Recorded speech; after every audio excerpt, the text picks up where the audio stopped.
আলহামদুলিল্লাহ আমরা ইমাম তাহাবী রাহমাতুল্লাহ আলাইহির গ্রন্থ বয়ান ও আকীদাত আহলে সুন্নাহ ওয়াল জামাআহ আহলে সুন্নাহ জামাতের আকীদার বর্ণনা এই কিতাবটির একটি একটি অংশ করে পড়ছিলাম। আলহামদুলিল্লাহ আমরা এতদিন পর্যন্ত যা পড়েছি তা হচ্ছে আল ঈমান বিল্লাহ, আল্লাহর উপর ঈমান সংক্রান্ত যে সমস্ত বর্ণনা তিনি বলেছেন সেগুলি পড়েছি। ঈমান বিল রুবুবিয়্যাহ, ঈমান বিল আসমা ওয়া সিফাত, ঈমান বিল উলুহিয়্যাহ এগুলি আলোচনা করেছি আমরা আলহামদুলিল্লাহ। আজকে আমরা এগুলির বিপরীত যেটা সেই ব্যাপারে ইমাম তাহাবী যা বলছেন সেটা বলবো।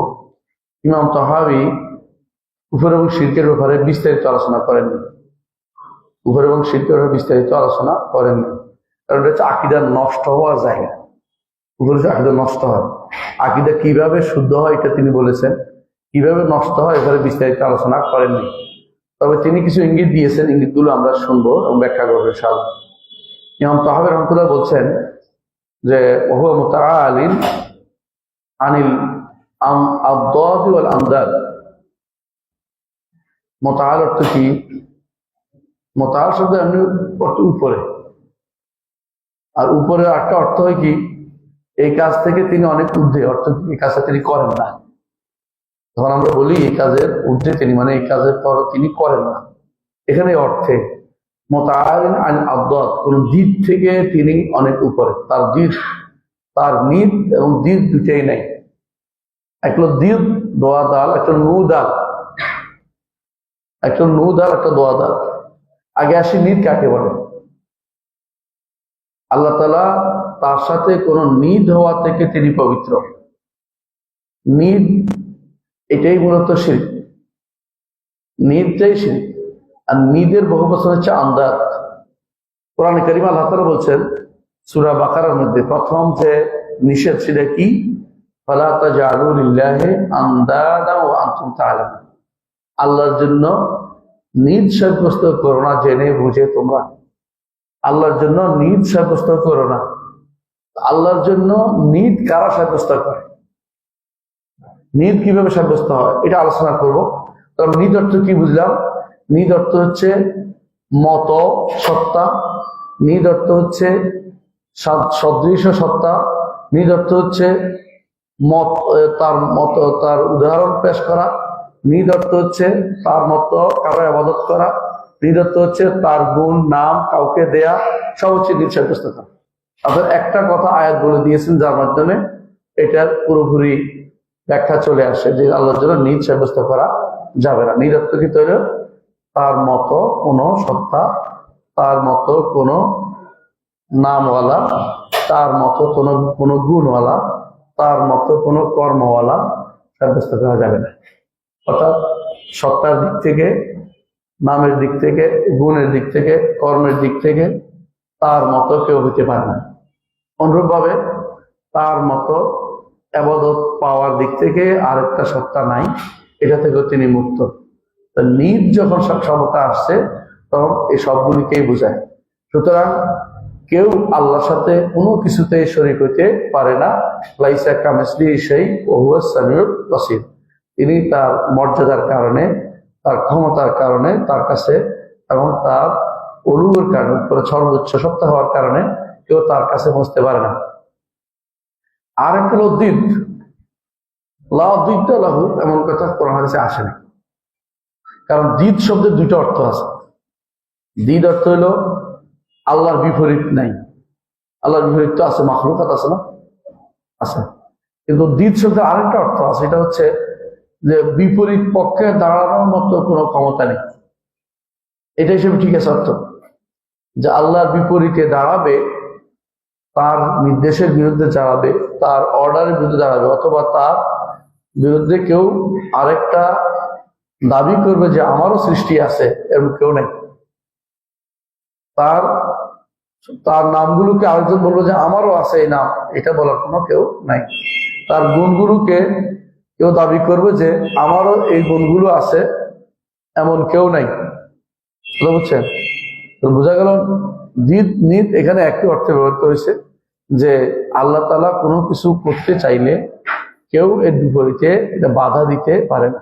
কোরআনে কারীমে আল্লাহ তাআলা বলছেন যে কোরআন লা রাদ্দা লিকাদাইহি, তার ফয়সালার জন্য কেউ উনি বলছেন, ইমাম তাহাবী বলছেন, লা রাদ্দা লিল ফয়সালাকে কেউ কোনদিন ফেরত দিতে পারে না।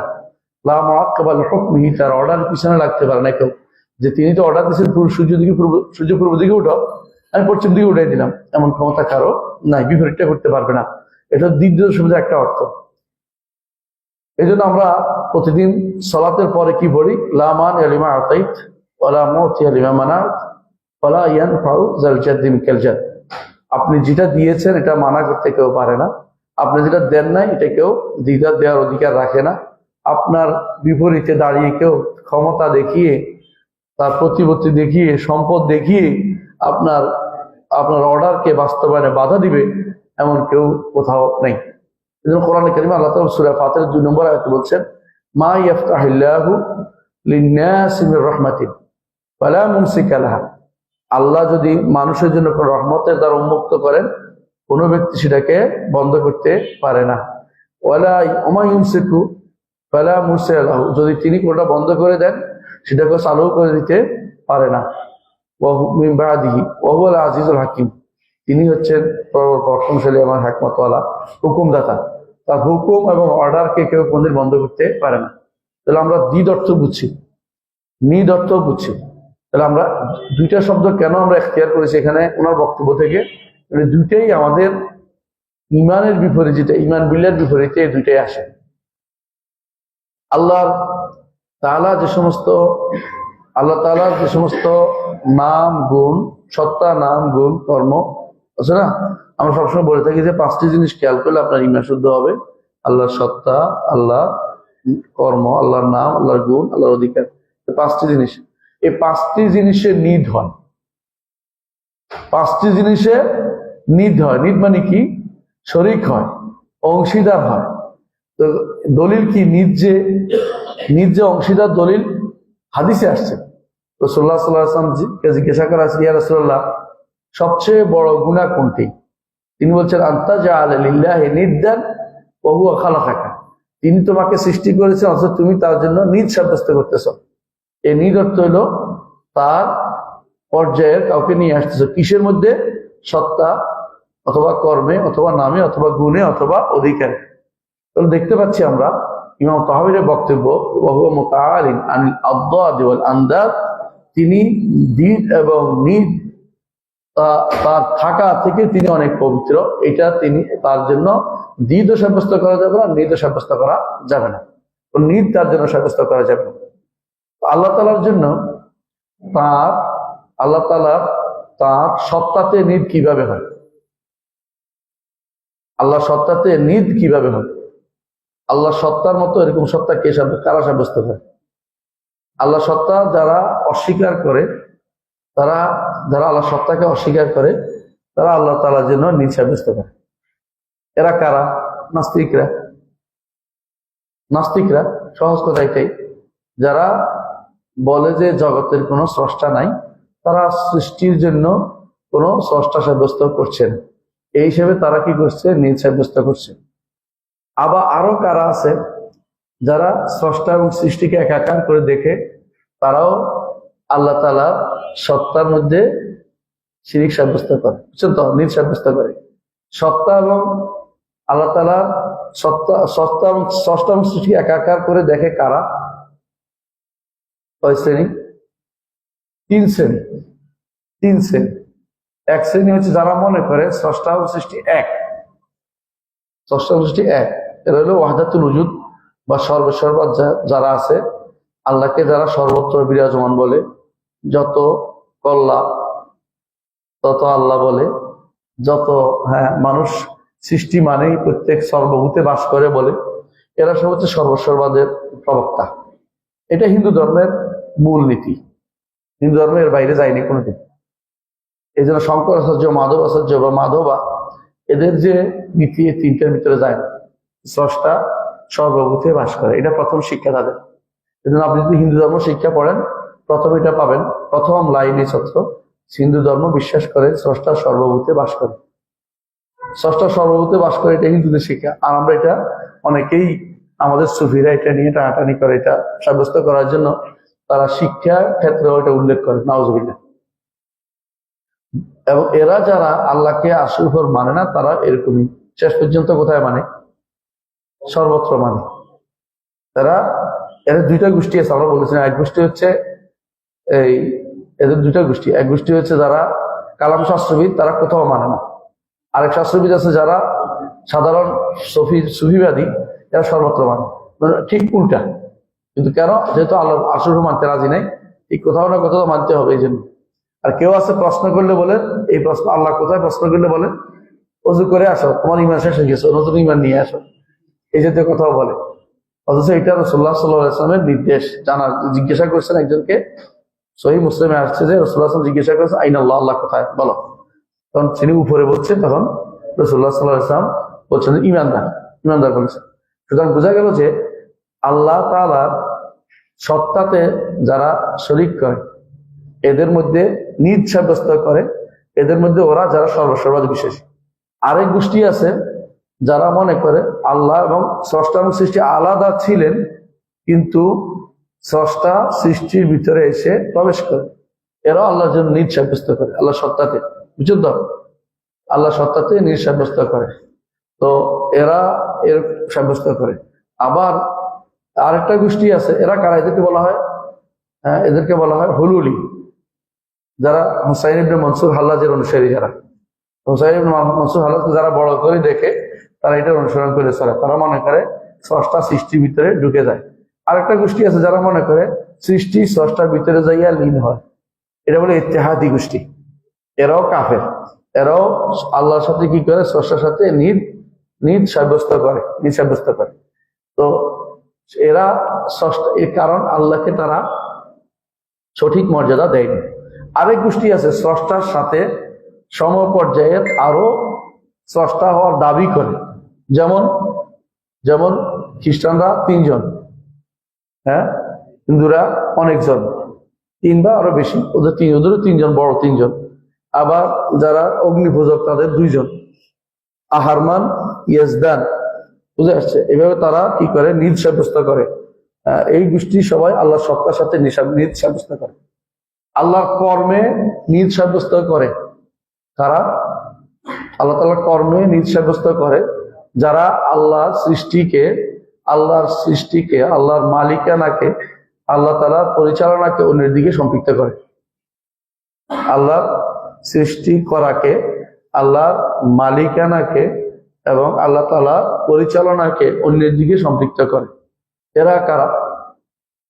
এরা হচ্ছে সুফিরা। আর কারা? শিয়ারা সর্বাগ্রে, সুফিদেরও আগে। কারণ তারা আলী ইবনে আবি তালিব রাদিয়াল্লাহু আনহুকে সব রকমের ক্ষমতা, সব রকমের মালিক, সব রকমের পরিচালক সবই মনে করে তারা। নাউজুবিল্লাহ। এরা এই গোষ্ঠীর ভিতরে আছে। আর কারা? সুফিরা কি করে? আমরা আজকে আলোচনা করছি, আপনারা শুনেছেন গাউস কুতুব বিশ্বাস করে। যারা গাউস কুতুব বিশ্বাস করে, তারা এই আল্লাহর সাথে নিজ সাব্যস্ত করে। আল্লাহ তাআলার নাম এবং গুণে নিজ সাব্যস্ত করে। আল্লাহর নাম যারা অস্বীকার করে এবং আল্লাহর নামে যারা অন্যদেরকে অংশীদার করে, উভয় আল্লাহর সাথে নিজ সাব্যস্ত করে। ঠিক অনুরূপভাবে আল্লাহর গুণগুলো যারা অস্বীকার করে এবং আল্লাহর গুণগুলোকে গুণগুলোকে অন্যদের অংশীদার করে, তারাও আল্লাহর সাথে নিজ সাব্যস্ত করে।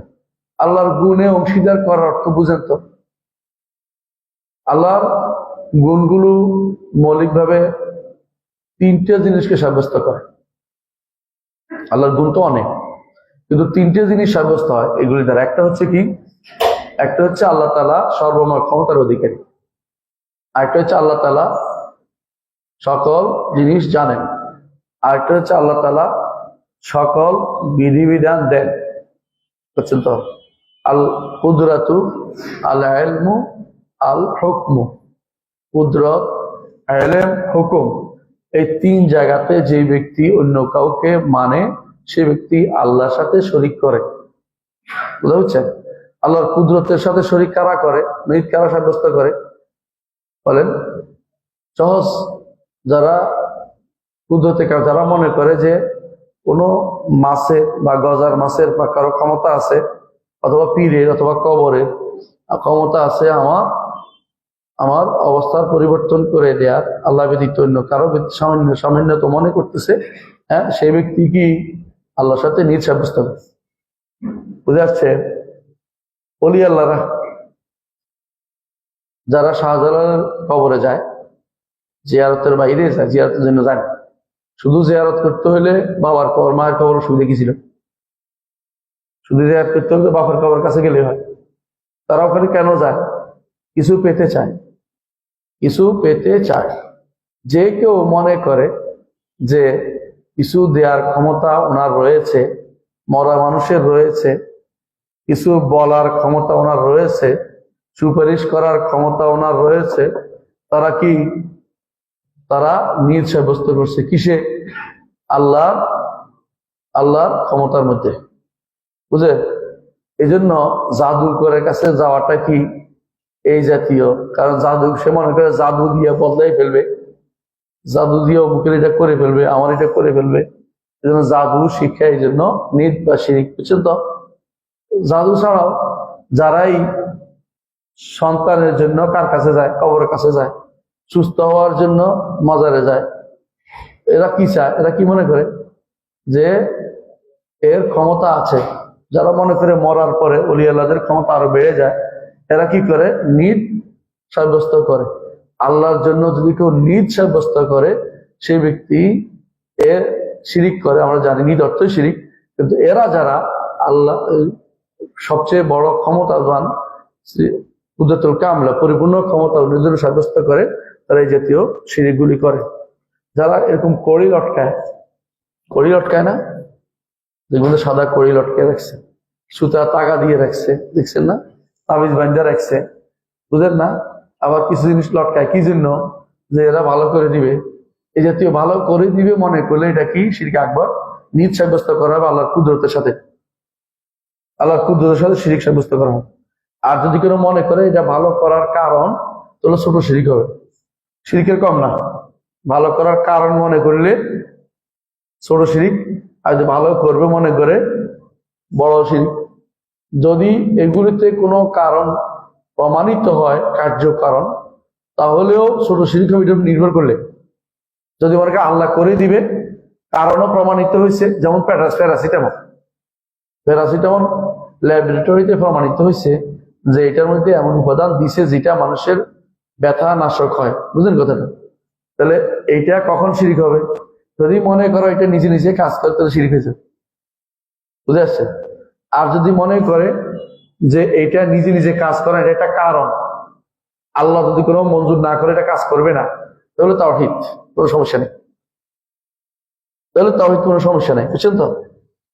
তেমনি যদি কোনো কেউ মনে করে, একটা উদাহরণ দিয়ে বুঝাবো, আকাশের যে তারকাগুলি আছে, অমুক তারকা অমুকের যাওয়ার কারণে বৃষ্টি হবে, অথবা যাত্রা নাস্তি পড়ছেন আপনারা, ওই যে পঞ্জিকার মধ্যে লেখা থাকে আজকে আপনার যাত্রা নাস্তি অমুক তারকা অমুক থাকার কারণে, আপনি যদি কোনো মকর রাশির জাতক হন, তো আপনার আজকে যাত্রা নাস্তি। এই যে আপনি যাত্রা নাস্তিক কি জন্য? অমুক তারকা অমুকখানে গেছে, এই জন্য বিশ্বাস করে বসে আছেন, আপনি শিরকে লিপ্ত হয়েছেন, আপনি নিজ সাব্যস্ত করেছেন আল্লাহর সাথে। কিছু জায়গাতে কুদরতুল কামেলা, আল্লাহর পরিপূর্ণ কুদরতের জায়গাতে আপনি নিজ সাব্যস্ত করেছেন। বুঝছেন? আর দ্বিতীয় নিজ সাব্যস্ত হয় আল্লাহ, বলছিলাম আল্লাহ কিসের মধ্যে? গুণের মধ্যে। সেটা কিসে? এলমের মধ্যে। এলমের মধ্যে কিভাবে হয়? যদি আপনি মনে করেন যে হুজুর আমার অন্তরের খবর জানে, আমার পিসাব আমার খবর রাখেন, অন্তরের খবর রাখেন, অথবা তিনি মরে গেলেও আমার কি জন্য আসছি যে তিনি বুঝতে পারেন, অথবা তিনি যদি মনে করেন যে কোনো জিনে গায়েব জানে, অথবা তিনি মনে করেন যে রসুলে হোক, আল্লাহ রসুলও গায়েব জানে মনে করে, অথবা তিনি মনে করেন নবী রাসুলরা বা ওলি আল্লাহরা গায়েব জানে, এই জাতীয় চিন্তার দিকেও বসে থাকেন, আল্লাহর জন্য নিজ সাব্যস্ত করলেন। কোন জায়গায়? আল্লাহর সিফাতের মধ্যে, আল্লাহ ইলমুল গায়বের মধ্যে নিজ সাব্যস্ত করছে। বুঝছেন? আচ্ছা ঠিক, একটা উদাহরণ দিই তো বুঝতে পারবেন।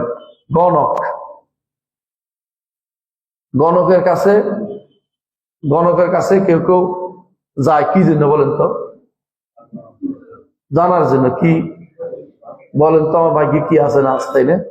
ভাগ্য গণক জানে? গণকের ভাগ্য নিজেটা জানে? নিজেটা জানলে তো সে থাপ্পড় টাপড় খাইতো না কোনোদিনে, তারা কোনো রোগ টোগ হইতো না। তাহলে এরা যে যায়, এরা জানতে যায়। তো যেই ব্যক্তি গণকের কাছে কিছু জানতে যায়, সেই ব্যক্তি আল্লাহর সাথে নিজ সাব্যস্ত করেছে কোন জায়গায়? এলমুল গায়েবের মধ্যে। এলমুল গায়েবের মধ্যে। তো যারা এরকম গায়েব জানার জন্য বানরের কাছে যায়, বানর দেখছেন না? বানর দিয়ে হাত গোনায়, বানরের কাঠি একটা এদিক থেকে এদিকে নেয়, এটা কইছে, এটা তোরে কেমনে জানাইলো এই বানরে, বুঝলেন নাই? আবার দেখবেন যে পাখি, তোতা পাখি দিয়ে করে, টিয়া পাখি এদিক থেকে ওদিকে নেয়, এরপরে কয় যে তোমার এটা হইব, কেমনি বুঝছে? তোতা পাখিটা বলছে ওটা কাজ হলো চিঠি, ওটা নিয়ে। হ্যাঁ, তো এই জন্য যারা এরকম, আবার অনেকে করে মনে করে যে এলএম দিয়ে তদবির করা হয়, লেখা থাকে, চাংখার ফলে আছে আপনাদের কাছেই, ওখানে লেখা থাকে এলএম দিয়ে তদবির করা হয়, বুঝছেন? মানে আপনার ছেলে মেয়ে, মেয়ে ছেলে মিলাই দিবে, অমুক অমুক মিলাই দিবে, অমুক অমুক বিরোধ তৈরি করে দিবে, এগুলি ক্ষমতার মধ্যে শিরিক করে। এটা বলতে ভুলে গেছি, বলছি। এলএমের মধ্যে এরকম বহু লোকে যারা মনে করে যে শাহজালাল আমার অন্তরের খবর জানছে, হ্যাঁ, এরা সবই আল্লাহ তাআলার সাথে নিজ সাব্যস্ত করছে, বুঝছেন? এই জন্য কবরের কাছে যাওয়ার কোনো সুযোগ নেই। কবরের কাছে একমত যাওয়ার কারণ কি? জিয়ারতের জন্য বড় আউলিয়ার কবর লাগবে? যে কোনো কবরই যথেষ্ট, যে কোনো কবরই যথেষ্ট। বিশেষ করে ওই কবরগুলি বেশি ভালো যেগুলি আমাদের ইয়াতে আছে। কোথায়? হ্যাঁ, আজিমপুরে আছে। কেন জানেন? ভাঙ্গা অবস্থায় দেখবেন অলি আল্লাহর কবর দেখবেন তো আপনার মনে হয় বাড়িঘর তৈরি করে ফেলেছে। অলি আল্লাহ ভালো অবস্থায় আছে মনে করবেন না, মাটির নিচে খুব ভালো নাই, উপরে আপনি যতগুলো উঠেছেন সবগুলো কান্দে উঠছে, চাপা দেওয়া জায়েজ নেই। এই জন্য সুবহানাল্লাহ, অলি আল্লাহদের কবর বন্ধ করার জন্য আমরা চেষ্টা করি। আমি আশ্চর্য হয়েছি, ফেসবুকে একটা জিনিস দেখলাম, সেটা কি জানেন? শর্ষিনা দরবার শরীফ থেকে, হ্যাঁ, একটা জিনিস করা হয়েছে, ফরওয়ার্ড করা হয়েছে। লেখাটা হচ্ছে এজাহারুল ইসলাম কাউসারি। বলে দিলাম কেন? আপনার জানার জন্য জিনিসটা কি দিছে। তাদের কথা হলো ইবনে তাইমিয়া, ইবনুল কাইয়িম এবং এই গোষ্ঠীরা তাইমিয়ার নাজদি ভাগ কালিগালাজ আর কি, এরা নবীর ভালোবাসায় কিছু করে না, নবীর কবরের জিয়ারতের জন্য সফর করে নিষেধ করে, নবীর ওই সৌধ বানাতে নিষেধ করে। সুযোগ পেলে তারা কবর ভাঙিয়ে ফেলবে, রাসূলের উপরে জিনিসটা ভাঙিয়ে ফেলবে, কবরগুলি ভাঙিয়ে ফেলতে চায় তারা। মানে তারা, আশ্চর্য হয়েছি আমি, এটা এজাহারিরা হচ্ছে দেওবন্দি, আর শর্ষিনাওয়ালারা হচ্ছে তারা হচ্ছে বালাকুটি। দুই দলের মধ্যেই কিন্তু কবরের মধ্যে মাজার তৈরি করার অনুমতি নাই, এটা বাস্তব। কিন্তু এরা এখন হয়ে গেছে বেরলবি, দুটাই বেরলবি হইয়া, কারণ দুটো মিলে হয়েছে কাউসারি, মধ্যমে একটা জন্ম হয়েছে, এটা হলো দুনিয়ার সব খাবার জমা করছে, খাবার জমা করছে এর মধ্যে। এরা এখন মাজারের পক্ষে নিচ্ছে, মাজারের পক্ষ নিচ্ছে। বাংলাদেশের সেরা আলেম যদি কেন বলে যে মাজারে জিয়ারত করা সুন্নত, এর দুর্ভাগ্য আর কি হইতে পারে? মানে সেরা আলেম কেন বলছি, অনেকের কাছে সেরা আলেম ক্ষমতায় আছে, উনি বলতেছে যদি কোনো যে মাজার জিয়ারত করা সুন্নত, মাজার জিয়ারত করা সুন্নত কেমন হইল? মাজার আর কবর কি এক জিনিস নাকি?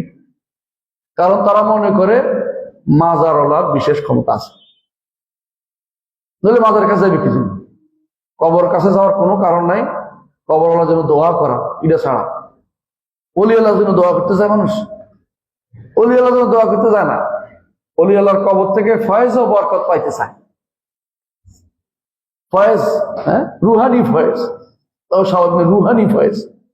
এই রুহানি ফয়েজের আশা যে ব্যক্তি গেছে, সে ব্যক্তি মুশরিক, তার ঈমান শেষ, তার আখিরাত বরবাদ হয়ে গেছে। এরাও নিজ সাব্যস্ত করেছে, কার জন্য?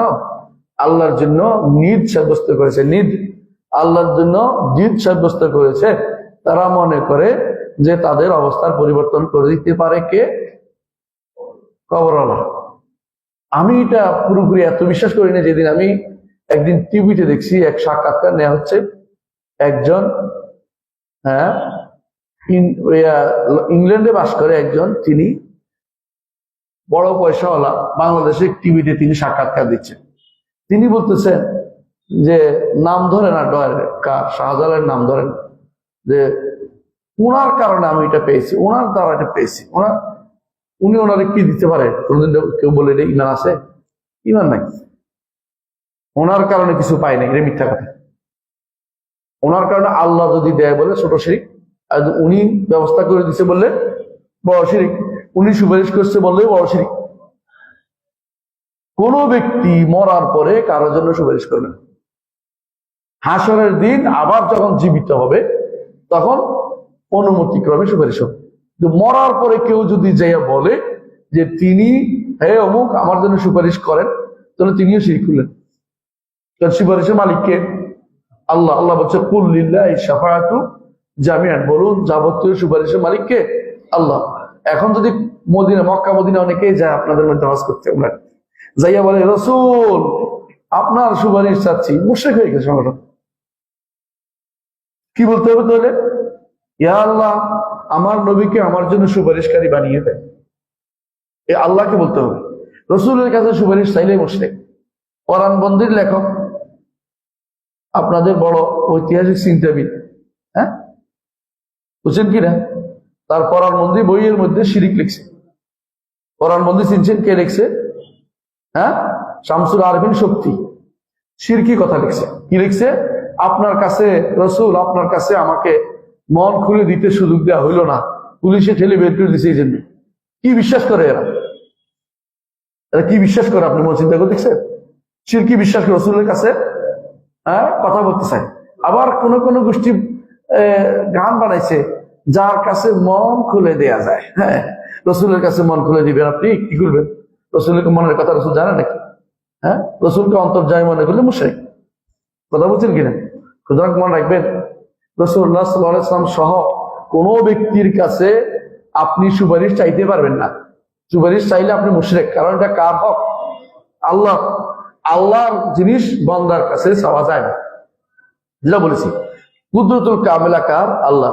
যে কোনো জায়গাতে যে কোনো জিনিস, ছোট্ট জিনিস হোক, আপনি এটা অন্য কারো কাছে চাইছেন, আপনি শিরিক করছেন, আপনার কর্মকাণ্ড শিরিক হয়ে গেছে। কথা বুঝছেন তো? আর যদি কোনো ধরেন আপনি বিশ্বাস করছেন, সান নাই, শুধু বিশ্বাসই করে, তাও সে শিরিক হয়ে যাবে। আপনার মনে মনে আছে যে ওই যে কুমির বাবা, হ্যাঁ আমি নিজে দেখছি কুমির বাবার কাছে চাইতেছে, বাবা কুমির আমার ছেলেটা অসুস্থ, কুমির বাবা ঠিক করবে? কুমির বাবা আপনার ছেলে ভালো করতে পারবে?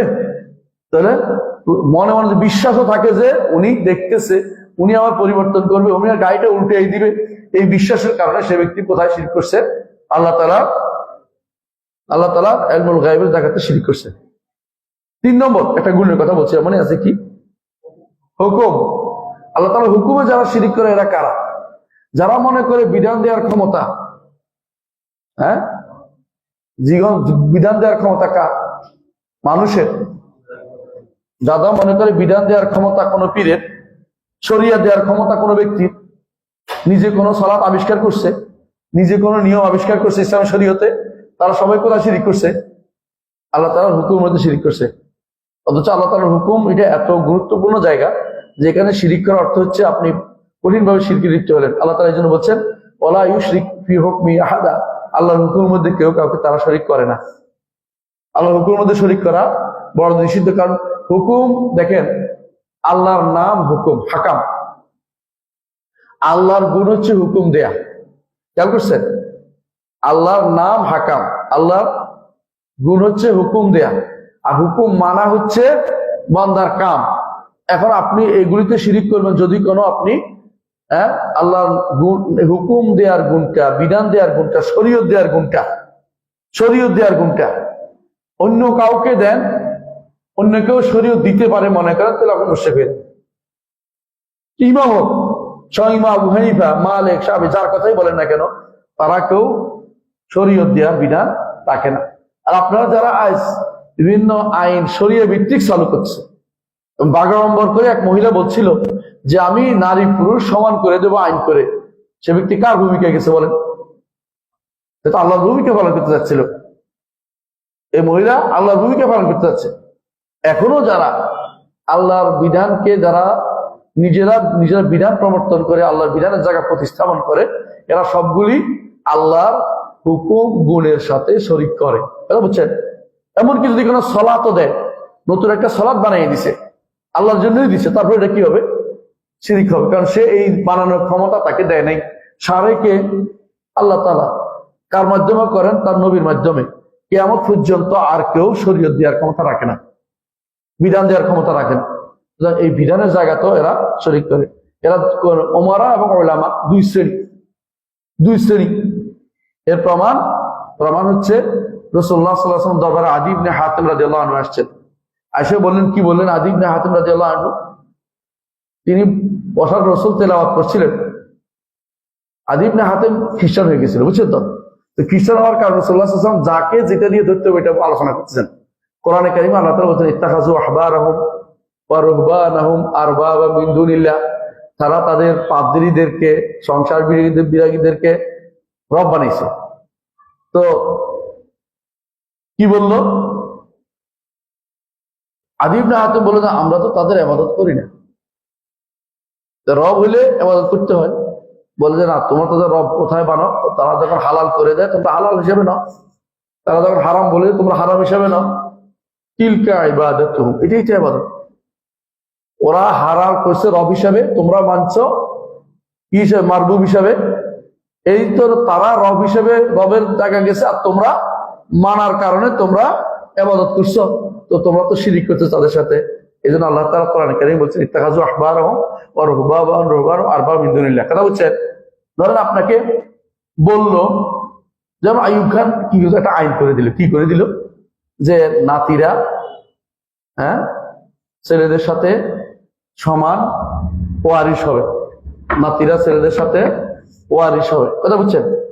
এই আইনের কারণে সে কি হচ্ছে? তাগুত। আইয়ুব খান হচ্ছে তাগুত। বুঝছেন কথাটা? এই আইন করার কারণে সে এই আইনের কারণে সে ব্যক্তি কি হয়ে যাবে? আল্লাহর সাথে নিজ সাব্যস্ত করেছে তার বিধানের মধ্যে, কারণ সে বিধান দিচ্ছে নিজের পক্ষ থেকে। কথা বুঝছেন? সে রহমত মনে করে দিচ্ছে। রহমত মনে করে দিলে রহমত হবে না। আল্লাহ যেটা বলেন সেটা রহমত। কথা বুঝছেন? আপনার পক্ষ থেকে শরীয়ত পরিবর্তন করে রহমত দেওয়ার দরকার নেই। এখন যারা নারীদেরকে ক্ষমতা দিতে দিতে দিতে এমন জায়গায় পৌঁছে দিছে, পুরুষরা কয়দিন পরে আন্দোলন করবে আমরা নারী হইতে চাই, তাদের আর ক্ষমতা নাই মনে হয়। বুঝলেন নাই?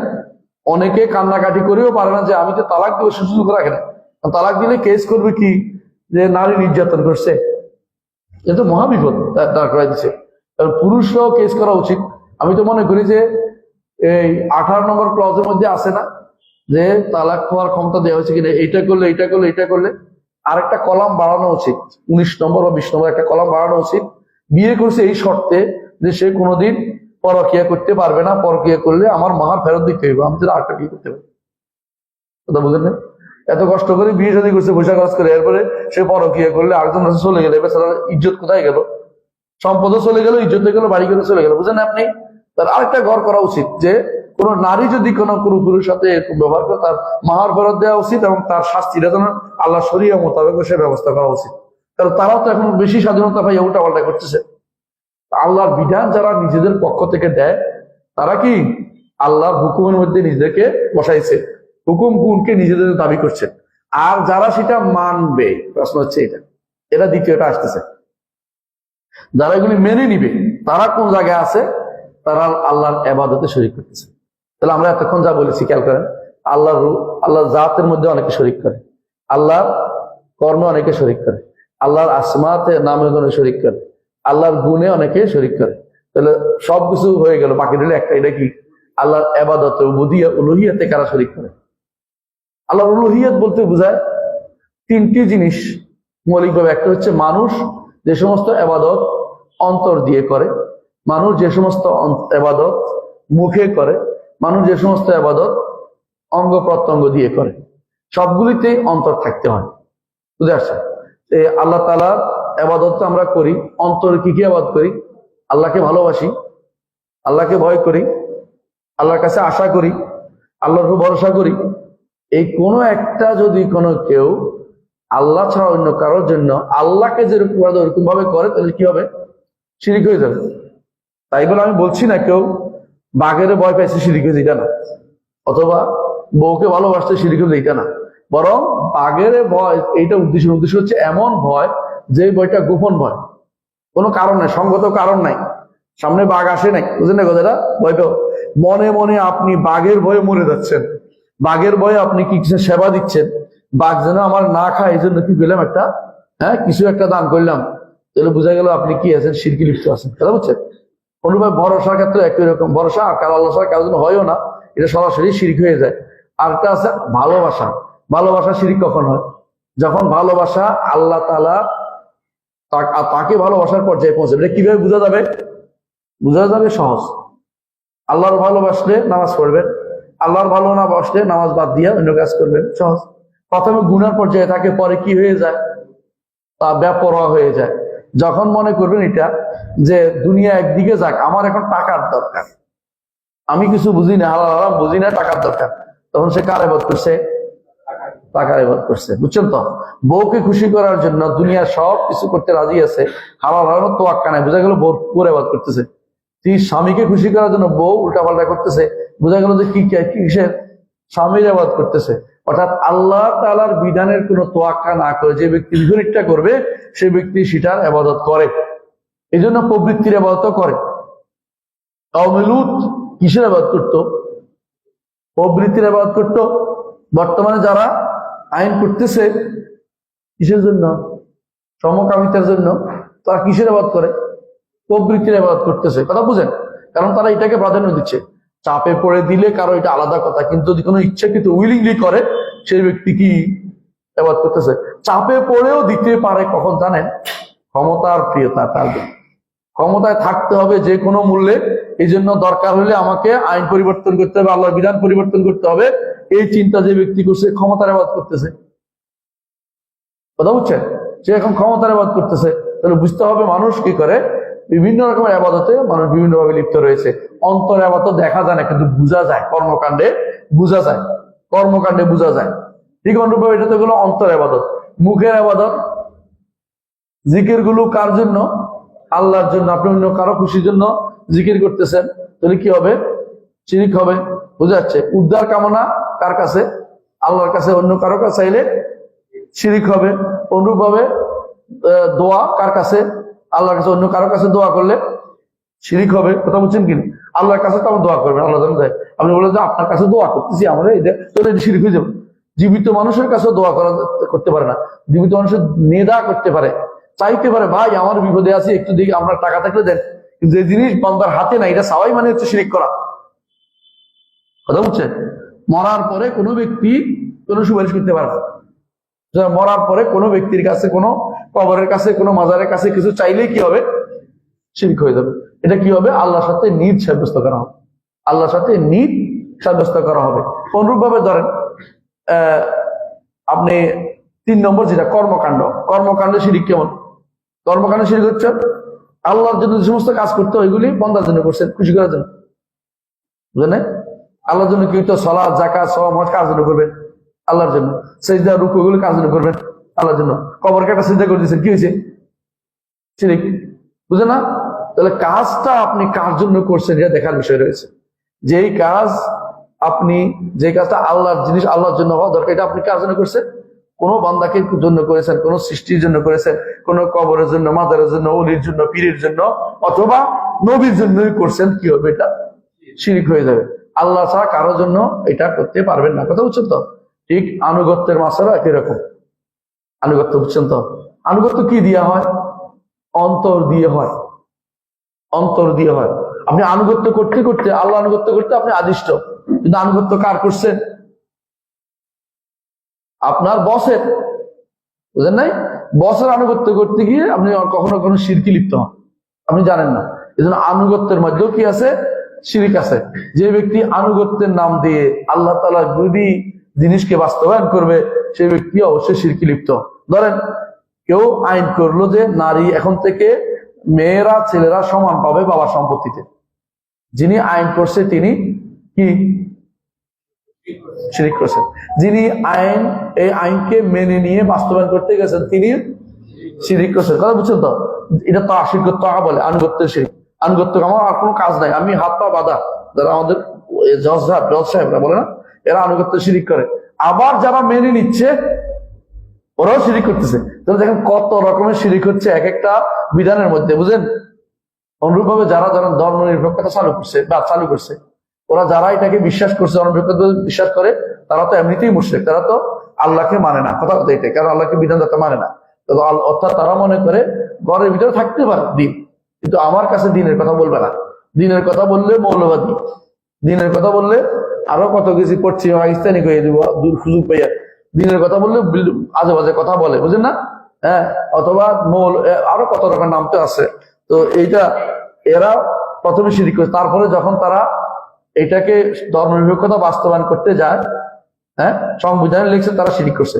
যারা এইটা ধর্মনিরপেক্ষতা বাস্তবায়ন করতে জন্য লোক লেগে যায়, পুলিশ টুলিশ সবগুলি শিরকে লিপ্ত আছে, কারণ এই ধর্মনিরপেক্ষতা বাস্তবায়ন করার জিনিসটা। কথা বুঝতে পারছেন? ধর্মনিরপেক্ষতা মানে সেকুলারিজম বলে। ধর্মনিরপেক্ষতা অর্থ এটা নয় যে প্রত্যেকের ধর্ম প্রত্যেক পালবো, এটা কিন্তু উদ্দেশ্য না তাদের। উদ্দেশ্য হচ্ছে এটা যে সবাইকে আমরা ধর্মহীন বানাই ফেলবো, ধর্মের সাথে রিলেটেড কিছু থাকতে পারবে না, এই চিন্তা করলে সে ব্যক্তি কি মুশরিক। এটা বাস্তবায়ন করলে হলে শিরক বলে, আনুগত্যের সাথে শিরক করছে। আল্লাহর আনুগত্য যেখানে করা দরকার সেখানে কার সাথে কার আনুগত্য করছে? হ্যাঁ, সৃষ্টির আনুগত্য করছে, যেখানে স্রষ্টার বিধানের বিপরীতে গিয়ে সেটা আনুগত্য করছে। এমনি আনুগত্য থাকবে, আতিউল্লাহ আতিউ রাসূল আমরে মিনকুম, আল্লাহ তাআলা বলছে আনুগত্য করতে। এটা হলো মালা আতাআত আলি মাখলুকিন ফি মাসিয়াতিল খালিক, স্রষ্টার অবাধ্য হয়ে সৃষ্টির কোনো কি করা যাবে না, আনুগত্য করা যাবে না। আনুগত্য জায়গা তো শিরিক হয় না? হয়। তাহলে শিরক ও তাকাররুব হয়, নুসুক হয়। এগুলো আমরা উল্লেখ করলাম কি জন্য? যাতে বোঝার জন্য যে আল্লাহ তাআলার সাথে নিদ এত রকমের সাব্যস্ত হয়, এত রকমের নিদ সাব্যস্ত, কথা বুঝছেন? আল্লাহ তাআলার জন্য নিদ সাব্যস্ত করা থেকে মুক্ত না হইতে পারলে আপনার ঈমান শুদ্ধ হবে না। আপনার ঈমান শুদ্ধ হইতে হলে আপনার কি করতে হবে? আল্লাহ তাআলার সাথে নিদ সাব্যস্ত করতে পারবেন না। এটা সারাদিন ঈমান পাহারা দিতে হবে।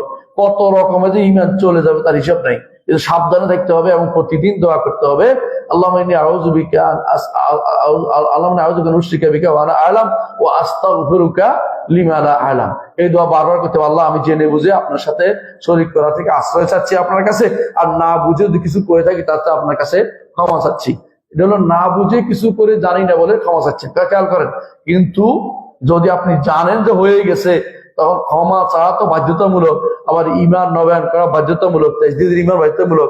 এই জন্য মানুষ বারবার বলবেন, সকালে বিকালে কেন বলতে হয় লা ইলাহা ইল্লাল্লাহ? এই জন্য সকালে কয়বার বলেন? 10 বার। বিকালে কয়বার বলেন? 10 বার বলেন না? লা ইলাহা ইল্লাল্লাহ ওয়াহদাহু লা শারীকা লাহুল মুলকু ওয়া লাহুল হামদু ওয়া আলা কুল্লি শাইইন কাদির বলেন না? এবং এটা কে শিখিয়ে দিছে? রাসূলুল্লাহ সাল্লাল্লাহু আলাইহি ওয়াসাল্লাম। এবং এটা কি এবং আরাফার মাঠেও সর্বোচ্চ দোয়া, আরাফার মাঠেও সর্বোচ্চ দোয়া। কারণ এইটা যদি ঠিক থাকে আপনার ঈমান ঠিক আছে, এইটা যদি ঠিক থাকে আপনার ঈমান ঠিক আছে। এইটা যদি সমস্যা, আপনার ঈমান নাই, আপনার কিছু লাভ হবে না, সমস্ত আমল বরবাদ। এই জন্য আপনার কখন যে ঈমান চলে যায়, আপনার আমার উচিত সবসময় তাজদীদুল ঈমান করা, লা ইলাহা ইল্লাল্লাহ। আযানের মধ্যে লা ইলাহা ইল্লাল্লাহ আছে, সালাতের মধ্যে আছে, এবং আপনি যখন কোনো বিপদে পড়েন লা ইলাহা ইল্লাল্লাহ হাদিসে আসছে, এবং সর্বোত্তম জিকিরের মধ্যে লা ইলাহা ইল্লাল্লাহ আছে, সকালকে জিকিরের মধ্যে আছে, সালাতের পরপরই আছে লা ইলাহা ইল্লাল্লাহ, সালাতের পরপরই আছে না? ওয়ালা নাবুদু ইল্লা ইলাহুন নি'মাত ওয়াল ফাদল ওয়াল সানা ওয়াল হাসান, লা ইলাহা ইল্লাল্লাহ আছে না? মুখলিসুন আল্লাহু কারিয়াল কাফির, লা ইলাহা ইল্লাল্লাহ ওয়ালা হাওলা ওয়ালা কুওয়াতা ইল্লা বিল্লাহ। প্রত্যেক বারে আপনি লা ইলাহা ইল্লাল্লাহ কেন বলছেন? কারণ যাতে করে ঈমানটা আবার তাজদীদ হয়। ঈমান তাজদীদ করা একটা ঈমানদারের দায়িত্ব। ঈমান আছে খুশি হয়ে যাওয়া ঈমানদারের কাজ না। তাওহীদ বুঝে ফেলছি, আমরা জানি সব, বুঝি সব, এই জাতীয় কাজগুলি তারাই বলে আজহালুল জাহিলিন। জাহেলদের মধ্যে তারা বেশি জাহেল, তারাই শুধুমাত্র বলে আমি সব বুঝে গেছি, আমার কোনো সমস্যা নেই। এটা হচ্ছে ভয় করে না যারা, ঈমানকে রক্ষার ব্যাপারে ভয় থাকে না যারা, সবচেয়ে বিভ্রান্ত। এই জন্য ইমাম তাহাবী রাহমাতুল্লাহ বলেছেন, ওয়া মুতাআলি আনিল আদ-দাদি ওয়াল আন্দাদ, তিনি মুতাআল, তিনি হচ্ছে পবিত্র কিসের থেকে? দিদ সাব্যস্ত করা থেকে এবং নিদ সাব্যস্ত করা থেকে তিনি পবিত্র। তার কোনো নিদ হইতে পারে না, দিদ তার বিরুদ্ধে, হুকুমের বিরুদ্ধে কেউ দাঁড়ানোর ক্ষমতা রাখে না। লা মুআক্কিবা হুকমিহি, তার হুকুমকে কেউ কোনোদিন পিছনে নিতে পারে না।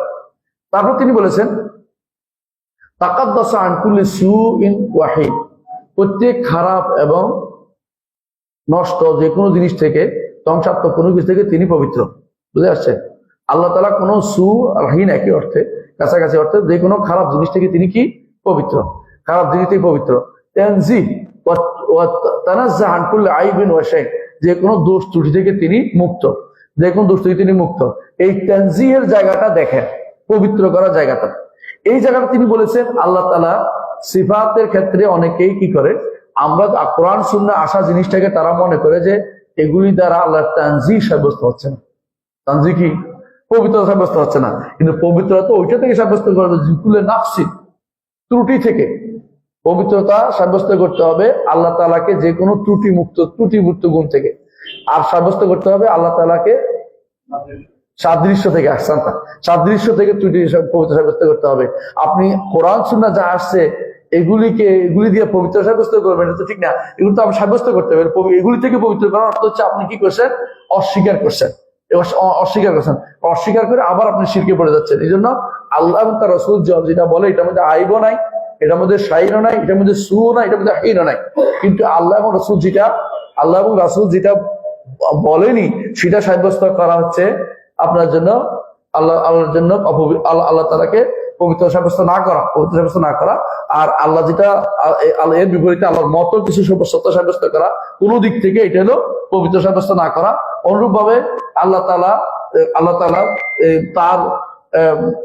তার যে সমস্ত মৌলিক গুণ আছে গুণগুলো অস্বীকার করাও, যেগুলি সাব্যস্ত করা, যেগুলিকে পূর্ণতা অস্বীকার করাও আল্লাহ তাআলাকে পবিত্র থেকে মুক্ত করা। বুঝলেন তো? এই জন্য তানাজ্জা এটার অর্থ তাকাদ্দাসা আন কুল্লি সুইন রাহিন ওয়া তানাজ্জা আন কুল্লি আইবিন ওয়া শাইইন, এই থেকে মুক্ত হবে। এরপর তিনি বলেছেন যে ওয়ায়ামলিকু কুল্লা শাই, তিনি সবকিছুর মালিক। কে? আল্লাহ তাআলা। ওয়ালা ইয়ামলিকু শাই, কেউ তার মালিক নয়। এটা কি?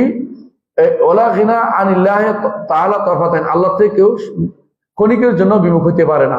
ওমান ইস্তাগনা আনিল্লাহি তারফাতাইন ফাকাদ কাফারা ওয়া সারা মিন আহলিল হাই, অর্থাৎ যে ব্যক্তি আল্লাহ থেকে ক্ষণিকের জন্য মুক্ত হয় সে ব্যক্তিকে ধ্বংসপ্রাপ্ত হবে। কারণ হচ্ছে আল্লাহ তাআলা দোয়া করে, রাসূল কি দোয়া করতেন? ইয়া হাইয়া কাইয়ুম বিরহমাতিকা আস্তাগীথ আসলিহ লি শানি কুল্লা ওয়া লা তাকিলনি নাফসি তারফাত আইন। ক্ষণিকের জন্য, এক মুহূর্তের মধ্যে ঈমান নষ্ট হতে পারে। আপনি সর্বক্ষণ আল্লাহর উপর নিজেকে ন্যস্ত রাখবেন, আল্লাহর উপর বলে আমি আল্লাহ আপনার উপর ভরসা করে আছি, প্রতি মুহূর্তে আপনার উপর ভরসা করে আছি। লা মানজা ওয়ালা মানজা ইল্লা ইলাইকা, বাঁচতে হলে আপনি লাগবে, বেঁচে থাকতে হলে আপনি লাগবে, আপনি ছাড়া বাঁচার কোনো উপায় আমার নাই। এটা আপনাকে প্রত্যেককে মনে করতে হবে। এরপর বলেছেন ওয়াল আমরু ওয়াল ইয়াসি ওয়াল কুরআন আন মিল্লাতিল ইসলাম। আরেকটা কুফরি হচ্ছে কেউ যদি কোনো একেবারে নিরাপদ হয়ে যায় যে আমার কোনো সমস্যা নেই, এবার জান্নাতি, আনতে জান্নাতি বলছে না একজনে, তুমি জান্নাতি বলে বলছে না। আবার কেউ কেউ নিজেদেরকে জান্নাতি দাবি করে না, শহীদ দাবি করে বসে রয়েছে অনেকে। এই জাতীয় লোকগুলো নিজেদেরকে নিরাপদ জাহান্নামে যাবে না মনে করে বসে রয়েছে। ওয়াল ইয়াসু, আরেক গোষ্ঠী মনে করে নিরাশ করে ফেলে। শয়তানের কারসাজি হচ্ছে কখনো কখনো আপনাকে একেবারে জান্নাতি বানাই দিবে, আর কখনো আপনাকে নিরাশ করে দিবে। এই দুইটাই উনি বলতেছেন, তাহাই বলতেছেন ইয়ান কুরআন আল মিল্লাতিল ইসলাম, এই দুইটা কারোর মধ্যে ঢুকলে কি হয়ে যায়? ইসলাম থেকে বেরিয়ে যায়। ওয়াসাবিল হক বাইনাহুম আহল কিবলা, যারা কিবলার অনুসারী তাদের জন্য হক পথ হচ্ছে মধ্যপন্থা। এরপর তিনি বলতেছেন কিছু শিরকের কিছু উদাহরণ দিচ্ছেন।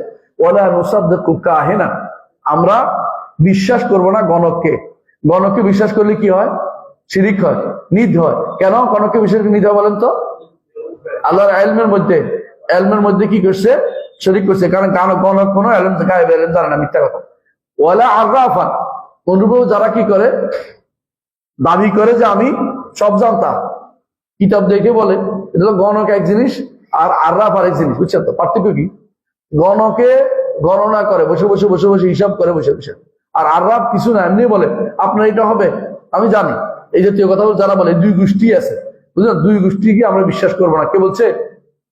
ইমাম তাহাবী বলতেছেন। এরপর বলছেন ওয়ালা মান ইয়াদদাই শাইআন ইউখালিফুল কিতাব ওয়াস সুন্নাহ ওয়া ইজমা'আল উম্মাহ, এমনকি যারা কোরআন সুন্নাহ ইজমা উম্মাহর বিরুদ্ধে কোনো দাবি করবে তাদেরকেও আমরা বিশ্বাস করব না। কোরআন সুন্নাহর বিপরীতে যারাই দাবি করে, আমরা বলেছি শিরকে যতগুলি প্রকার আছে এগুলি কোরআন সুন্নাহ এবং ইজমা'উল উম্মাহর বিরোধী। এই জন্য এগুলিকেও বিশ্বাস করলে সে ঈমান থেকে বেরিয়ে যাবে। কথা বুঝছেন তো? তাহলে আমরা সংক্ষেপে জানতে পারলাম যে ঈমান থেকে বেরিয়ে যায় তাহাবী যা বলেছেন। আগামী ক্লাসে ইনশাআল্লাহ আমরা ঈমান বিল মালায়েকা নিয়ে আলোচনা করব, তখন ইনশাআল্লাহ আলোচনা করতে সহজ হবে। এখন বুঝতে আপনাদের অনেকগুলো বিষয় আলোচনা করেছি, তো আশা করি মনে আছে। সুবহানাকাল্লাহি ওয়া বিহামদিহি আশহাদু আল্লা ইলাহা ইল্লা আনতা আস্তাগফিরুকা ওয়া আতুবু ইলাইক। আসসালামু আলাইকুম ওয়া রাহমাতুল্লাহি ওয়া বারাকাতুহু।